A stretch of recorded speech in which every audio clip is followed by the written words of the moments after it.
열왕기상 13장입니다.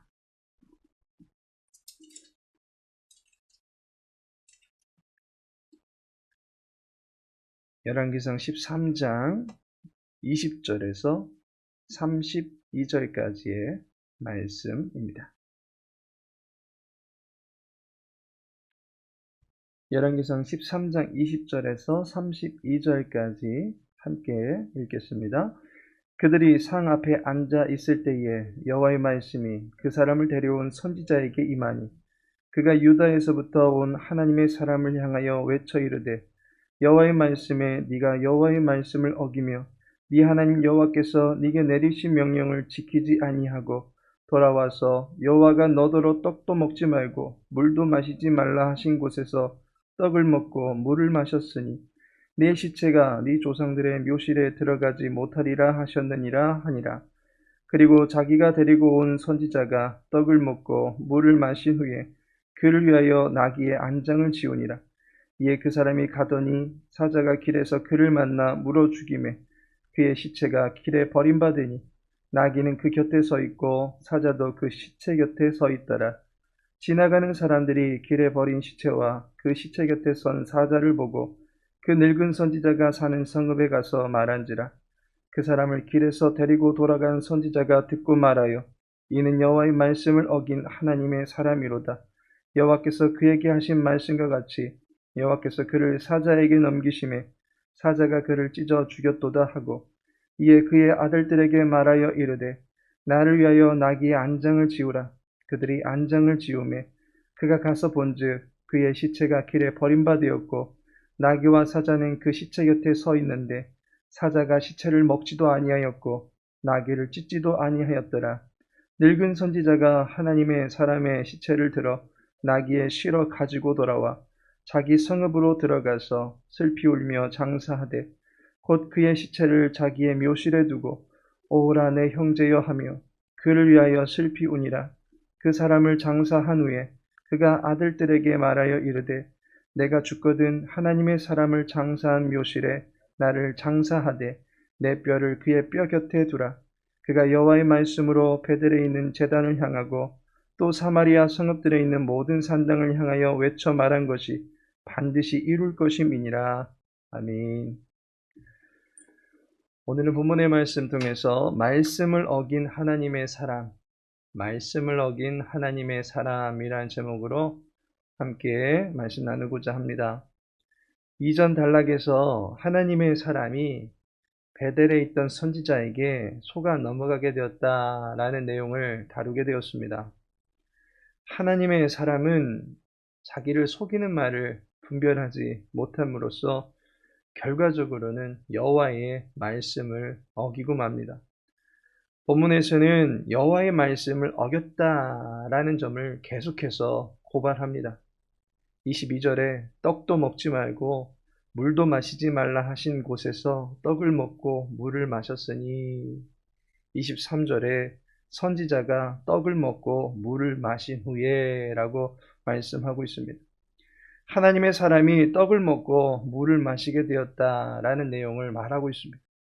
떡과 물을 마시는 일은 여호와 하나님께서 아주 정확하게 금지시켰던 상황입니다. 본장의 8절에 보면 떡도 먹지 아니하고 물도 마시지 아니하리니 9절에 떡도 먹지 말며 물도 마시지 말고 16절에 떡도 먹지 아니하고 물도 마시지 아니하리니 그리고 17절, 18절, 그리고 19절 계속해서 13장은 떡과 물을 입에 대지 않아야 한다라는 점을 강조해 주고 있습니다. 그런데 하나님의 사람은 여로보암 왕이 베푸는 떡과 물에 대해서는 단호하게 거절하고 뒤돌아섰습니다. 그런데 베델의 선지자가 베푸는 떡과 물에 대해서는 거절하지 못했습니다. 사람이 바뀌었으니까 괜찮다라는 생각이 들 수도 있었을 것입니다. 하나님께서 징벌을 내리고자 하는 사람이 여로보암이니까 그와 교제하지 않으면 되는 것이라 여길 수도 있었을 것입니다. 그런데 하나님의 사람이 간과하고 있었던 것이 있습니다. 그것은 바로 떡과 물을 마시지 말아야 할 장소 또한 하나님께서 언급하셨다라는 점입니다. 17절에 보니 이는 여호와의 말씀이 네게 이르시기를 네가 거기서 떡도 먹지 말고 물도 마시지 말며 라고 말씀하고 있습니다. 떡과 물을 마시지 말아야 될 장소까지도 언급하셨다라는 점입니다. 여로보암에게는 먹지 말고 다른 사람들에게는 괜찮다. 사람을 가리어서 먹고 마시라는 명령이 아니었습니다. 그곳, 그 지역에서 제공하는 모든 먹거리는 단호히 거부하라고 말씀하셨던 것입니다. 그곳에서의 모든 교제를 단호하게 거절함으로써 왕을 비롯한 그 땅의 모든 백성들이 하나님과의 교제가 단절된 임박한 심판의 상황에 맞닥뜨리게 되었다라고 하는 것을 전해줄 수 있어야만 했던 것입니다. 하나님의 사람은 한순간의 방심으로 말미암아 먹지 말아야 할 곳에서 먹음으로써 여호와의 말씀을 어기게 됩니다. 26절입니다. 그 사람을 길에서 데리고 돌아간 선지자가 듣고 말하되 이는 여호와의 말씀을 어긴 하나님의 사람이로다 라고 말하고 있는 것을 보게 됩니다. 그런데 여호와의 말씀을 어긴 하나님의 사람에게 이상한 일이 벌어집니다. 그는 범죄함으로 인하여 사자에게 물려 죽게 됩니다. 그런데 사자가 나타나서 하나님의 사람을 물어 죽이고는 그 시체를 가만히 놔둔 것입니다. 게다가 사자가 하나님의 사람이 타고 가던 나귀도 건들지 않았습니다. 심지어 그 시체 곁에 가만히 앉아 있었습니다.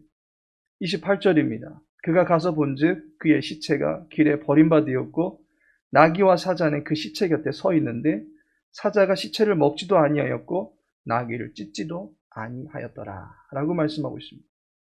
사자는 육식동물이기 때문에 나귀를 잡아먹든 또한 자신이 물어 죽인 사람을 잡아먹든 무언가를 잡아먹게 되는 육식적인 본능을 드러내게 되어 있습니다. 그런데 사자가 시체와 나귀를 그대로 두고 가만히 있었다는 것입니다.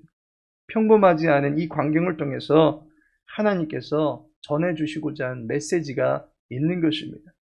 하나님의 메시지가 무엇입니까? 첫째로 하나님의 심판은 확실하다라고 하는 것을 전해주고 있습니다. 하나님의 사람이 잘못된 이스라엘의 제단을 향해서 심판의 메시지를 전했습니다.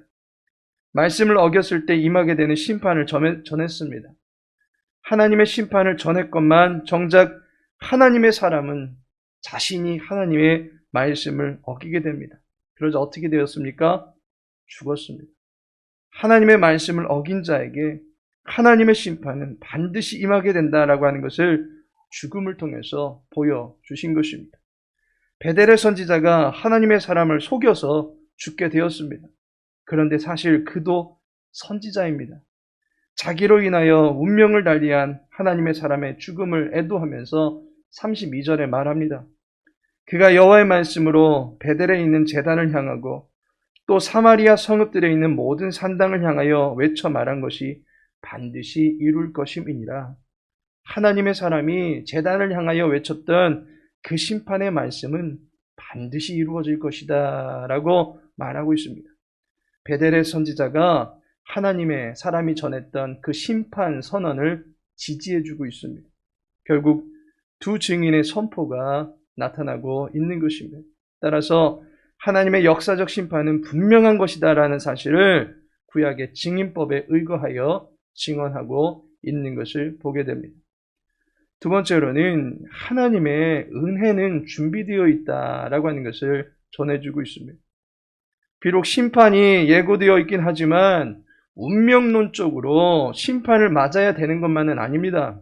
왜냐하면 경고의 메시지는 해당자가 어떻게 하든지 상관없이 무조건적으로 주어지는 것이 아닙니다. 돌이키게 되면 경고의 메시지에 대하여 하나님의 선처가 얼마든지 있을 수 있다라고 하는 것입니다. 하나님은 진노 중에도 긍휼을 잊지 아니하시는 분이십니다. 심판 중에도 은혜를 베풀어 주실 수 있는 분이십니다. 우리는 이것을 제단에서 손을 펴다가 손이 말라버린 여로보암의 사건을 보면서 알 수가 있습니다.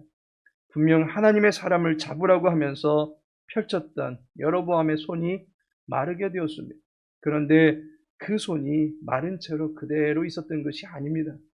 여호와께 기도를 요청하며 나음을 입을 수 있기를 간구했을 때에 다시금 그의 말랐던 손이 정상으로 돌아오게 된 것을 보게 됩니다. 하나님의 경고는 심판으로 이어질 수도 있지만 은혜로도 얼마든지 이어질 수 있다는 것입니다. 재단을 향한 경고의 말씀을 듣고 예배를 마음대로 바꿔놓은 자신의 잘못을 회개할 경우에 얼마든지 심판이 철회될 가능성은 있는 것입니다. 말씀을 어긴 하나님의 사람의 죽음과 그가 전한 메시지가 확실한 것이다라고 하는 베델 선지자의 지지 발언을 듣고서 이스라엘 백성이 돌이키게 될 경우에 하나님의 심판은 얼마든지 취소될 수 있습니다. 하나님의 진노는 무조건 임하는 것이 아닙니다. 심판의 말씀 앞에 통회하는 심령으로 반응할 때에 그 말씀은 우리를 죽이는 말씀으로 서 있는 것이 아니라 우리를 고치고 살리는 말씀으로 작용할 수 있는 것입니다. 심판이 분명할지라도 하나님의 은혜는 심판에서 벗어날 수 있는 더욱더 분명한 능력이 되는 것입니다. 하나님께서 사랑하시는 성도 여러분, 하나님의 사람이 말씀을 어기게 됨으로써 죽음에 이르게 되었습니다. 그러나 하나님께서는 그의 죽음을 통해서라도 북이스라엘 땅을 향한 하나님의 메시지를 증언하는데 사용하셨습니다. 그만큼 종교적으로 일탈해버린 북이스라엘의 상황이 매우 심각한 상태에 맞닥뜨리게 되었다라고 하는 것을 말해주는 것입니다. 무엇보다도 하나님께서는 말씀을 어기는 것에 대하여 매우 민감하게 보고 계신다라고 하는 것을 알 수가 있습니다. 13장에서 여호와의 말씀이라는 말이 14번이나 사용되고 있는 것을 볼 때에 여호와의 말씀을 매우 중시 여기고 있다라고 하는 것을 보게 됩니다. 모세의 뒤를 이었던 여호수아에게도 말씀을 좌로나 우로나 치우치지 아니하며 그 안에 기록된 대로 행하라라고 말씀하셨습니다. 예수님께서도 죽기까지 복종하시며 십자가에서 다 이루었다라고 말씀하셨습니다. 잠언 4장 6절에 보니까 지혜를 버리지 말라, 그가 너를 보호하리라 라고 말씀하고 있습니다. 여호와께서 주신 생명의 지혜를 마음 깊숙이 챙기는 것이 필요합니다. 여호와의 말씀을 따라서 살아가는 것이 복입니다. 하나님의 강력한 은혜는 말씀으로서 임하는 것입니다. 나무가 생수의 강에 뿌리를 내린 같이 말씀에 우리의 생각에 뿌리를 둔 사람만이 은혜로 말미암아 청정한 삶을 살아갈 수 있게 되는 것입니다. 양이 목자의 곁에 있음과 같이 말씀을 따라가는 삶이 성도에게 가장 안전하고 평온한 쉼을 허락받을 수 있게 해주는 것입니다. 바라기는 말씀을 가까이 하고 말씀을 삶의 법도로 삼고 살아가는 주의 백성들 되시어서 매일 새롭고 매일 평온한 삶을 살아갈 수 있는 주님의 백성들 다 되시기를 예수님의 이름으로 축복합니다. 같이 기도합니다. 아버지 하나님, 오늘도 주신 영의 양식을 따라서 우리의 영혼이 힘을 얻고 하나님의 은혜로 살아갈 수 있도록 새날을 열어주시니 감사를 드립니다. 이날의 아버지의 말씀의 법도에 초점을 맞추고 좌로나 우로나 치우치지 아니하며 오직 하나님의 영광을 위하여 살아갈 수 있도록 이끌어 주옵소서. 주의 제단이 아버지의 말씀의 능력에 힘입어서 세워져가는 제단 되기를 원합니다. 진리의 말씀이 선포되는 제단 되게 하시고 수많은 심령들이 회복되는 치유의 처소가 될 수 있도록 도와주옵소서. 교회 공동체가 거짓과 미혹에 넘어가지 아니하도록 진리로 무장되어질 수 있도록 인도하여 주옵소서. 사랑하는 주일학교 자녀들이 하나님의 사람으로 변화되고 성장해 갈 수 있도록 도와주시고 이를 위하여 수고하시게 될 모든 교사분들에게는 성령의 지혜와 아비의 마음을 더하여 주옵소서. 전염병으로 온 나라의 형편이 이루 말할 수 없이 어렵습니다. 아버지 하나님, 우리를 불쌍히 여겨 주옵소서. 진노 중에도 긍휼을 잊지 마시고 심판 중에도 은혜를 베풀어 주시옵소서. 오늘도 우리 사랑하는 모든 믿음의 권속들의 하늘의 삶을 지켜주시옵시고 모든 생업의 현장 속에서도 성실함으로 임할 수 있도록 도와주시옵시고 지역 사회를 위해서 가지고 있는 각자의 달란트를 가지고 헌신하며 사역 감당해 나가는 주의 종들을 주님께서 기억하여 주시어서 이 지역민들에게 선한 유익을 끼칠 수 있는 모든 믿음의 권속들 다 될 수 있도록 도와주옵소서. 오늘 하나님 모든 삶을 주님께 의탁하며 예수님의 이름으로 기도합니다.